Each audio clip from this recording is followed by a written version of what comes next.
Bom dia, senhoras e senhores. Hoje é 4 de julho de 2023. São 8 horas da manhã. E voltam as teorias sobre por que a economia sob Lula vai bem. Isso já acontecia nos primeiros mandatos de Lula. Diziam que ele tinha sorte por conta das commodities. Commodities são produtos comercializáveis básicos como ferro, arroz, café, etc. Todos os produtos básicos são commodities, são produtos que são vendidos em grandes quantidades, mas costumam ter preços mais baixos. Por exemplo, a soja é uma commodity que foi muito vendida para a China durante muito tempo, segue sendo muito vendida. E teria havido, segundo os críticos de Lula, que tentaram descredenciar o fortíssimo crescimento, a fortíssima melhora da economia em seus dois governos, diziam que ele tinha tido sorte devido ao boom das commodities. O boom, que eles diziam, significava explosão da busca da China por commodities. Então, quando o Lula começou o seu primeiro governo, a China começou a consumir muitas commodities, esses produtos básicos do Brasil. E diziam que isso era sorte. Lula deu sorte, por isso que a economia no último ano de governo dele cresceu quase 8%, a pobreza despencou, a miséria despencou, a concentração de renda despencou, não é? E os investimentos do Brasil explodiram, o país conseguiu grau de investimento das agências de classificação de risco, o que barateava empréstimos ao Brasil e a brasileiros. Não é? Quando Lula governava, um empresário que quisesse comprar uma máquina na Alemanha, ele tinha os juros internacionais mais baratos possíveis, porque o Brasil tinha uma boa nota de crédito, era considerada por essas agências de risco como uma economia muito bem administrada. Ainda assim, diziam e dizem até hoje que era sorte de Lula. E agora, as previsões que fizeram depois que o Lula venceu a eleição, inclusive antes dele vencer a eleição, e depois que ele assumiu, de que a economia ia capotar porque ele estava cometendo erros na economia, etc, etc. Esses críticos ficaram com a brocha na mão. Por quê? Porque a economia está crescendo, os indicadores sociais estão melhorando, de novo como na primeira vez. E qual é a explicação dessa vez? É sorte? Não. A economia segue com sinais positivos e idiotas insistem na teoria da sorte, diz o Reinaldo Azevedo. Ele diz que ele vê como despudor absoluto de alguns analistas que jogaram seus textos torpes na cara de Lula desde a eleição, antevendo a tragédia. Agora insistem na teoria da sorte de novo. É cara de pau de quem escreve e de quem publica, ou seja, do autor do texto e do jornal, do veículo que publicou o texto. Estariam esses bravos tentando lidar que aí ele faz toda uma construção da tese, mas basicamente o que ele está dizendo é isso, não é? Que a competência com que o Lula vem adotando na economia é produto da experiência que ele acumulou nos seus governos. Ele acumulou essa experiência em 2 mandatos e mais 1 mandato e meio de Dilma, que ele foi uma espécie de eminência parda do governo Dilma, e só não conseguiu evitar, foi a sabotagem que praticaram contra o governo dela a partir de junho de 2013. Seja como for, de novo atribuem sorte aos êxitos de Lula na economia. Sabem por quê? Preconceito. Porque esses sujeitos do mercado financeiro, os tais Faria Limers, né, os jogadores do cassino econômico, né, da ciranda financeira, de novo tentam explicar o sucesso de Lula na economia pela sorte. E o Lula vai ter muita sorte ainda nos próximos anos, porque ele tem tomado as medidas que eram necessárias que fossem tomadas. Por isso, tanta gente de tantas orientações políticas diferentes defendeu a eleição de Lula, por uma simples razão: eles sabem a experiência que ele tem. E o silêncio de nomes como Moro e Cláudio Castro, governador do Rio, após a condenação de Bolsonaro, gera incômodo em aliados e expõe racha na direita. O Moro está quietinho, evidentemente, apesar de ele ter se aproximado de Bolsonaro na eleição, e ele fez isso porque, aproximando-se de Bolsonaro, ele garantiu a eleição dele, Moro.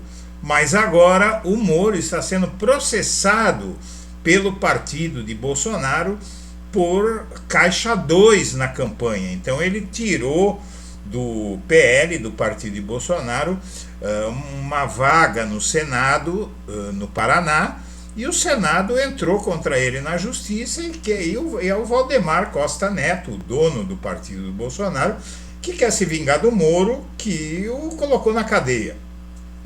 E o Moro, por sua vez, está quietinho com a inelegibilidade de Bolsonaro, até porque a dele vem aí. Para o Moro não é interessante defender o Bolsonaro por duas razões. Primeiro, que ele não quer marola, que ele está para ser cassado. Então ele não quer criticar a cassação do Bolsonaro, porque ele não quer irritar o TSE. E, em segundo lugar, vingança contra o PL, que está na verdade, já estão disputando até a vaga de Moro no Senado. Não é? O PT, por exemplo, vai lançar a Gleisi Hoffmann. O PDT quer lançar o Ciro Gomes, para ele parar de falar. O Ciro Gomes, irmão do Ciro Gomes, quer que ele pare de falar asneira contra o governo, porque o PDT quer ser aliado do Lula e o Ciro Gomes fica atrapalhando. Então o Sérgio Moro está aí descontando as suas frustrações na inelegibilidade do Bolsonaro. E também por outra razão: o motivo do silêncio de Moro sobre a inelegibilidade é justamente o processo do PL contra ele. É outra razão pela qual ele não dá declarações favoráveis ao Bolsonaro. Essa também é bem interessante e bem revoltante, não é? Porque o efetivo da Força Nacional caiu 33% da posse de Lula ao 8 de janeiro. O efetivo da Força Nacional para garantir a segurança no Distrito Federal caiu 33% no dia da posse presidencial, em 1º de janeiro, desde esse dia até o dia dos ataques, no dia 8, uma semana depois. Os dados constam em um relatório enviado à CPI mista do golpe. No documento assinado pelo chefe de gabinete da Secretaria Nacional de Segurança Pública, o efetivo, que era de 445 homens em 1º de janeiro, passou para 296 no dia em que os ataques depredaram os prédios dos 3 poderes em Brasília. Não se entende por que teriam feito isso, mas as suposições são óbvias, né? E o dilema do governo Lula e do STF, que está emperrando a CPI dos atos golpistas de 8 de janeiro, é o seguinte: veja só que situação. Metade da oposição na CPI, dos membros oposicionistas da CPI do golpe, está sendo investigada pelo STF por atentados à democracia. Com isso, a CPI, que tem maioria governista, não está pedindo a quebra dos sigilos deles. Isso vai simplesmente alertá-los, vai dar a eles a compreensão do que é que está rolando nas investigações contra si. O fato é que seria exigível tirar esses sujeitos de uma investigação de um golpe que eles ajudaram a dar, ou a tentar dar. Não é? Metade daqueles que pela oposição investigam o 8 de janeiro estão envolvidos no 8 de janeiro e agora a CPI fica com esse dilema. Se pedir quebra de sigilos, vai ter que pedir inclusive a quebra de sigilos dos membros da CPI investigados. E isso vai dar a eles conhecimento sobre o que pesa contra eles. E cidades com maior taxa de habitantes deram mais votos a Bolsonaro, com maior taxa de habitantes deram mais votos a Bolsonaro, maior taxa de armas por habitantes, deram mais votos para Bolsonaro. Essas cidades têm uma população mais armada e por conta disso votou mais em Bolsonaro para ter armas. Eles não querem saber de saúde, de educação, de segurança, não querem saber de coisa alguma, querem saber de armas. E o atentado à bomba tem um novo capítulo, atentado à bomba ao aeroporto de Brasília.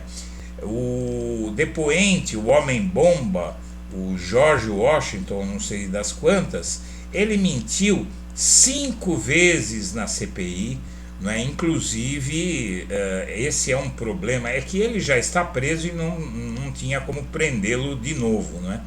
Mas essa matéria já está no blog da Cidadania e ali você vai ver simplesmente o que é que está acontecendo nessa CPI, as provas de que ele mentiu, e as mentiras na CPMI do golpe são um problema muito sério que é preciso contornar ou aquilo não vai para frente.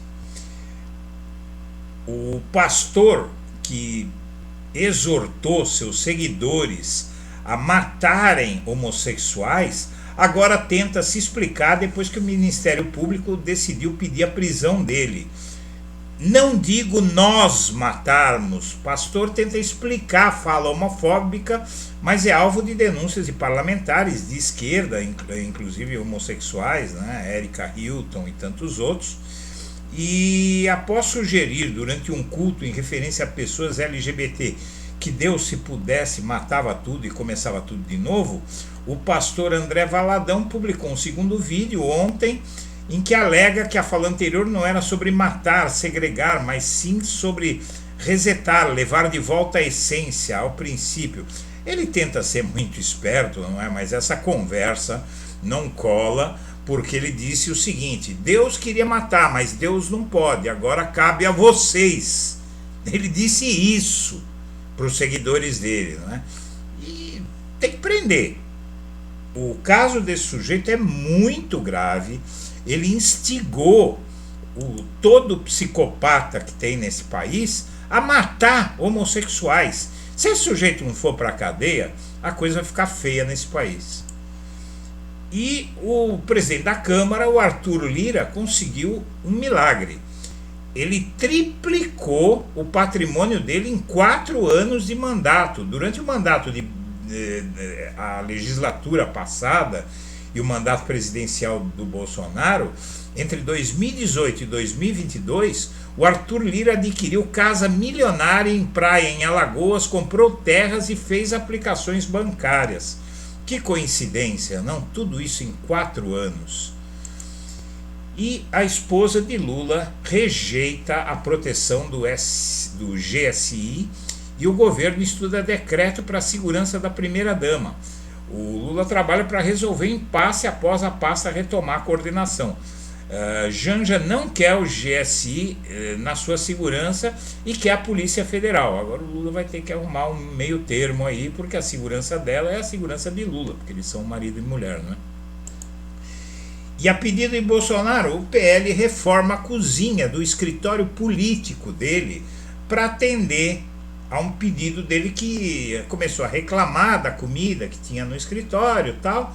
Aí fizeram uma baita reforma na cozinha de um escritório que é um andar inteiro de um prédio comercial para o Bolsonaro fazer não sabe o que.